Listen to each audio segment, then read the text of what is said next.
I almost didn't make this video because I didn't know how to talk about anti-consumerism without sounding like a hypocrite. The truth is, I'm a new mom, and now more than ever, I have a desire to make our space feel warm and cozy and very functional. I think a lot of us, especially women, have a natural instinct to nurture our space and make it feel like a home for our families. And it's not a bad thing. This isn't about judging how anyone manages their home. It's more about slowing you down, because if you're anything like me, as soon as I get an idea of what I want a space to look like, I immediately go on Pinterest, I start pinning things, I go on Marketplace to see what deals I can find to give my space the feeling I'm going for, because I think ultimately it is a feeling you're chasing, whether you want it to feel like you're by the beach all the time or you want it to feel like you own nothing, you love the minimalism vibe. It's a feeling we're searching. But your space is full of things you once decided you needed in your home. So my goal for this video is to encourage you to use what you have to maximize your space and functionality. Because I think ultimately, if your home is more functional, it's going to stay cleaner. And if it's cleaner, it's going to feel cozier. It's a whole effect. We just renewed our lease, so we'll be here for at least another year, and instead of treating this home like a temporary stop, I want to fully embrace the time we are here and create a home that sparks creativity, it's functional, and it's warm and inviting. So before buying anything new, I challenged myself to first rearrange, declutter, repurpose things, make full use of what we already own, and honestly, that made the biggest difference. This is the current state of our home on an average Thursday.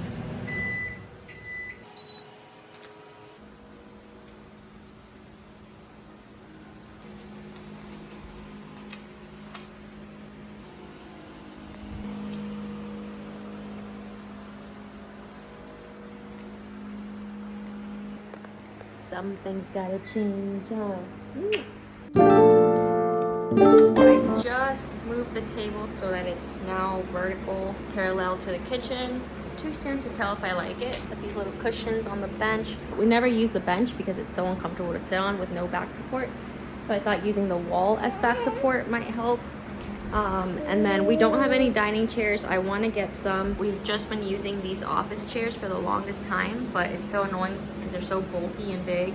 I saw someone on Marketplace selling or actually giving away 6 dining chairs for free, and I'm waiting on her response, but she's kind of been quiet, so I don't know, hopefully she responds. Definitely makes that wall look super plain. And then I had that lamp on the table, but now it's kind of away from the table, so it's gonna dangle, kind of create an obstruction here, which won't be practical. See, it's better for us when we're facing the window. I'd want the rocking chair facing out that way because then we can kind of see the ocean from here. It's nice and bright.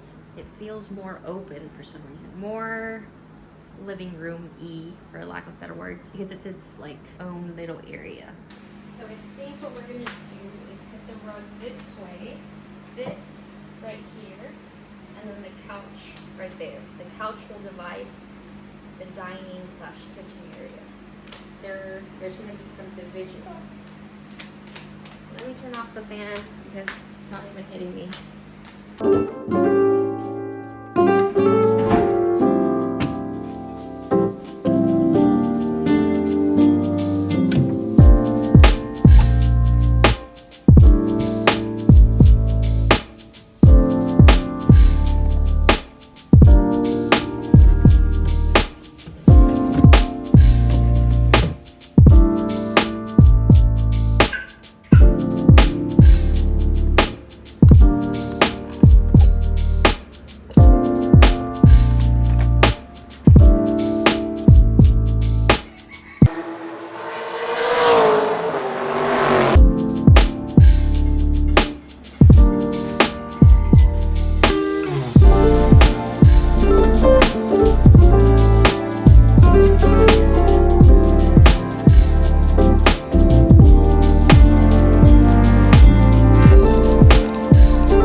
Okay, wait. Why is this so perfect? I can slide this out and use this as a changing station area. I can make my coffee here. I don't fully trust this because obviously this ledge is smaller than the coffee machine. It's not the best solution, but using what we have, it's a desk. It's not the cutest, not the neatest, but it gives me an idea of what I need when I do purchase something.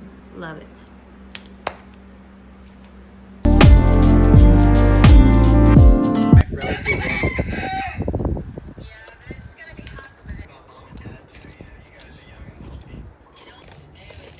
Cynthia only stays at the top of the line 5-star resorts.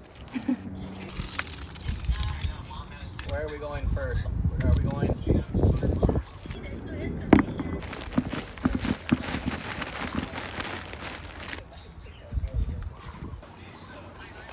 $10 a day. I think